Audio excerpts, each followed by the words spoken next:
দরকার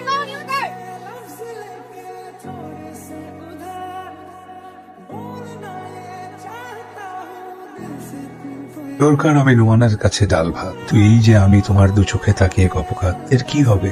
প্রকৃতি কিসের মায়ায় সাজিয়েছে ওই দু চোখের গভীরতায় না শরতের আকাশে ওর কিনারা খুঁজেই পাচ্ছি না, শুধু ডুবেই যাচ্ছি। ডুবে যাওয়ার নেই ভয়, কিছু সৌন্দর্যে মন হারিয়ে কেবল ডুবে যেতে হয়, ডুবেই যেতে হয়।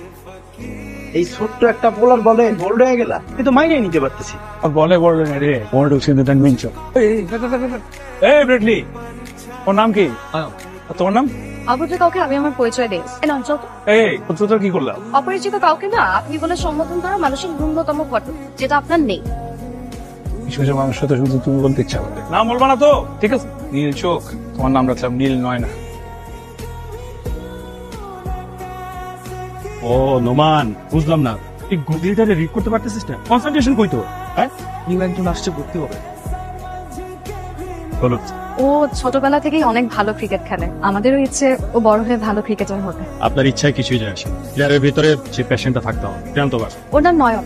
তোমার স্পেশালিটি? খুব ভালো বল করে, মাঝে মাঝে তো বড়রাও ওর বোলিং স্পিডে হিমশিম খায়। দেখুন, একজন প্লেয়ারের সবচেয়ে বড় অলংকার কি জানেন? তার কনফিডেন্স। যে অ্যান্সার গুলো আপনি দিচ্ছেন, সেই অ্যান্সার গুলো আমি ওর কাছ থেকে এক্সপেক্ট করছি। কি নাম তোমার? স্যার আমার নাম নয়ন। তোমার বোনের নাম? নিঝুম। নাইস, নয়ন নিঝুম। স্যার নয়ন কিন্তু খুব ভালো বোলিং করে, ওর লাইন অ্যান্ড লেন্থ ফ্যান্টাস্টিক। ওকে, তাহলে আমার সাথে কোনো কিছু জানার চরম ইচ্ছা থাকলে এটা জানা হয়েই যায়। আপনি চালাকি করে জেনেছেন, চালাক মানুষ আমার একদম পছন্দ। আমি তো জানতাম মেডিকেলের লোকজন অনেক বুদ্ধিমান হয়, ওকাও হয়, এটা কিন্তু জানা ছিল।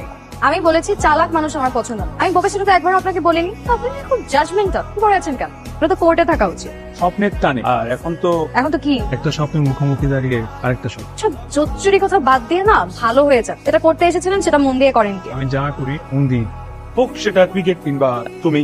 কি? ফর্ম ফিল আপ করে এসেছি, কাল থেকে প্র্যাকটিস আসতে হবে। বাহ, আমি তো জানতাম তোর বোলিং দেখলে এমনি উই নিয়ে আসবে। চল। শুধু জাজমেন্টাল না, পরিস্থিতি এমন দাঁড়াচ্ছে যে তোমায় আমার করে নিতে না পারলে কদিন পর মেন্টাল হয়ে নিজ দায়িত্বে ভারতবাস শুরু করতে হবে। তো আমি চাই তোমার হৃদয়ে বসতি করতে, ভালোবাসার মৌসুম নামিয়ে তোমায় নিয়ে মেঘের ভেলায় দূরে কোথাও হারিয়ে যেতে, যেখানে থাকবে না কোনো কোলাহল, চারিপাশ ঠাসা থাকবে প্রকৃতির স্নিগ্ধ নমনীয়তায়, সাথে তোমার ওই নিষ্পাপ হাসি আর মায়ের শাওরে বন্ত দুটি চোখ। আমি আগাগোড়াই তোমাতে ডুবে গেছি নীল নয় না, মায়ের আমি ফেরাতে পারলাম না।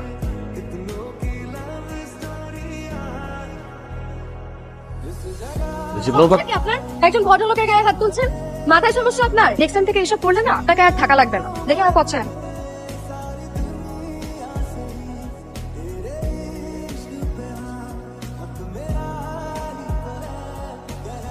আপনি কি কোনো কাজ কর্ম নেই? আপনি এখানে কি করছেন? আমি তো করছি, আমাকে বলছি না আমি যা করি মন থেকে করি। আপনার মন কি মেয়ে দেখলে প্রেমে পড়ে যায় নাকি? আপনি প্লিজ এখান থেকে যান, কলোনির লোকজন দেখলে আমার প্রবলেম হবে। মেয়ে মানুষ দেখলে প্রেমে পড়ে না, তোমাকে দেখে প্রেমে পড়ে গেছে। এলাকার সব ছেলেদের একই অবস্থা, বড় ছোট কাউকে মানা।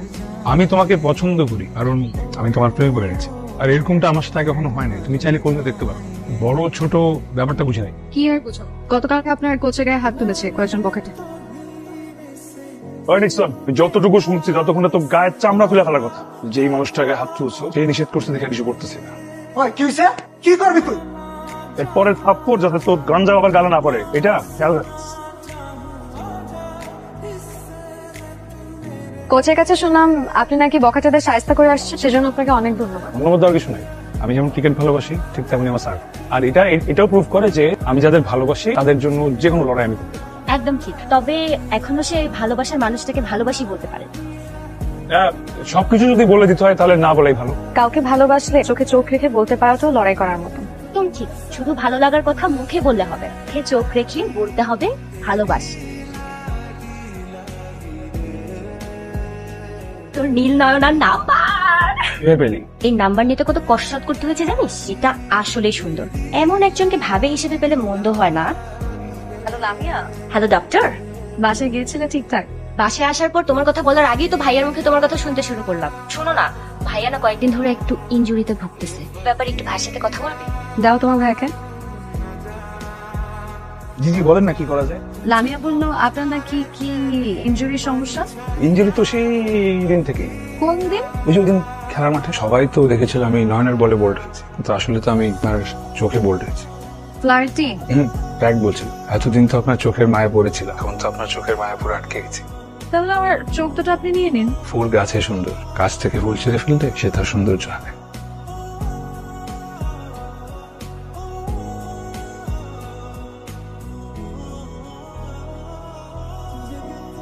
তোমার চোখের নীলে ডুবে গেছি, জানি না কি হবে এখন। তোমার হাসির ঠোঁটে কথা দূরে দল ছুটে আমি হারিয়ে বসেছি। কি মায়ায় জড়ালে আমায় তুমি, থাকি আচ্ছন্ন হয়ে সারাটা দিন ঘুমাতেই হবে।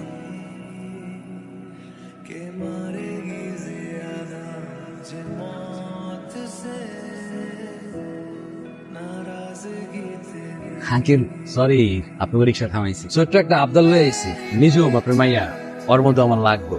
আপনার মায়ের লাগে আমার বিয়ে দিবে। যাও এখান থেকে, এখান থেকে এক্ষুনি চলে যাও, যাও এখান থেকে যাও। বুঝলা ওরে বুঝা, আমার লাগে তোমার বিয়ে হইলে কপালটা খুলে বিয়া দিবি, আর এগুলো কান সমস্যা গরম। যা এখান থেকে। আগেবার তো পুলিশে দেই নাই, এবার কি করতে হবে আমি খুব ভালো করে জানি। সম্পদ কোথাকার, যা।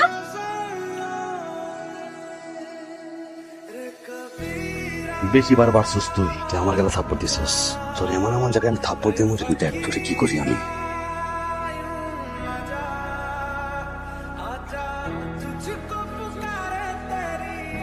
এমনটা কখনোই করতে পারো? কেউ নিশ্চয়ই এটা ইচ্ছা করে করছে যাতে তুমি সমাজের সামনে ছোট হও, তোমাকে ছোট করার চেষ্টা করছে। কিন্তু তোমার কোনো দোষ নাই। আমরা পুলিশের কাছে যাবো, সাইবার ক্রাইমে যাবো, গিয়ে খুঁজে বের করবো কে করছে এটা, তার যথাযথ শাস্তি যথা সেটা আমাদের। প্লিজ ভেঙে বলো। নিক্সন,